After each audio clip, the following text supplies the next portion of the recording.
السلام علیکم ناظرین، آج کی ہیڈ لائنز ہم شروع کرتے ہیں۔ وزیر اعظم شہباز شریف سے آرمی چیف کی ملاقات، ملکی داخلی صورتحال پر تبادلہ خیال۔ کراچی کے تھانے میں کروڑوں کی چوری کا ڈراپ سین بن گیا، سی سی ٹی وی کیمرے بھانڈا پھوڑ دیا گیا۔ انتظار قتل کیس میں 6 ملزمان بری، 2 ملزمان کی سزائے موت عمر قید میں تبدیل کر دی گئی۔ سوات میں سول سوسائٹی کا امن و امان کی صورتحال پر احتجاج۔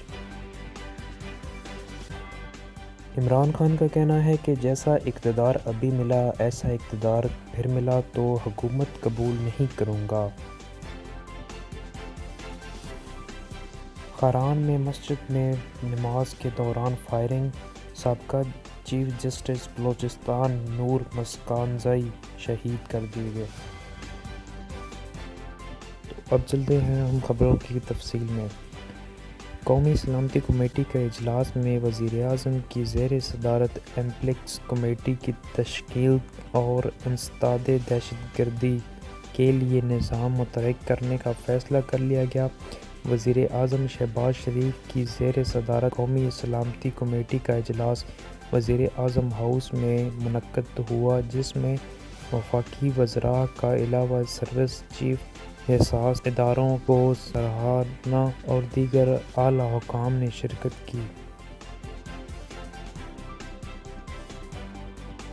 اجلاس نے ملک میں امن و امان کی مجموعی صورتحال کا تفصیلی جائزہ لیا اور متعلقہ حکام نے امن و امان کی صورتحال پر بریفنگز دیں۔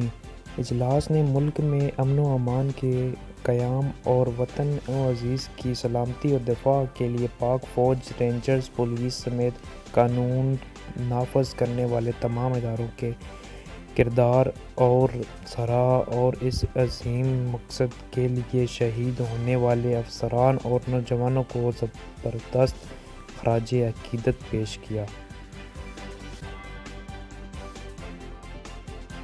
سندھ ہائی کورٹ نے ڈیفنس میں پولیس اہلکاروں کے ہاتھوں قتل ہونے والے نوجوان انتظار حسین کیس میں نامزد ملزمان کی اپیلوں پر فیصلہ سناتے ہوئے 6 ملزمان کو بری اور 2 ملزمان کی سزائے موت کو عمر قید میں تبدیل کر دیا۔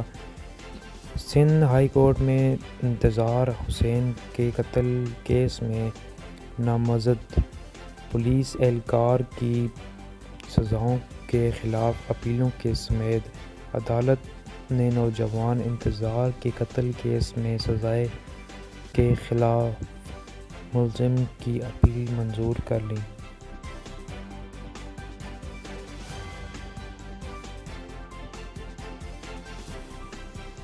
کراچی کے الریڈ میدان تھانے میں کروڑوں روپے کی چوری کا ڈراپ سین ہو گیا اور تھانے کا منشی اور اہلکار چوری میں ملوث نکلے۔ ذرائع نے بتایا کہ تھانے کے باہر سی ایل سی کے کیمرے میں پولیس اہلکار کی چوری پکڑی گئی۔ منشی پر واردات کے بعد شک بھی نہیں ہوا تھا۔ پولیس نے 2 اہلکاروں سمیت 3 ملزمان کو گرفتار کر لیا۔ تھانے سے رقم کی چوری میں الریڈ میدان تھانے کا ایک اور اہلکار بھی ملوث اور 2 اہلکاروں نے چوری کی رقم ایک اور شخص کے پاس رکھوائی تھی، جس سے رقم برآمد کر لی گئی ہے۔ پولیس اہلکار کے خلاف قانونی کارروائی کے ساتھ ساتھ محکمہ جاتی کی کارروائی کا بھی فیصلہ کر لیا گیا ہے۔ خاران میں فائرنگ کے نتیجے میں سابق chief justice Balochistan high court Noor Maskanzai شہید ہو گئے۔ Deputy inspector general police D I G Rahshan کے مطابق فائرنگ کا موقع خاران کے علاوہ گزگی میں پیش آیا۔ ان کا کہنا تھا کہ محمد نور مسکانزئی پر مسجد میں نماز کے دوران فائرنگ کی گئی۔ خیال رہے کہ نور مسکانزئی دسمبر 2014 سے اگست 2018 تک chief justice Balochistan high court رہے اور وہ فیڈرل شرعیت کورٹ کے بھی سابق چیف جسٹس رہے۔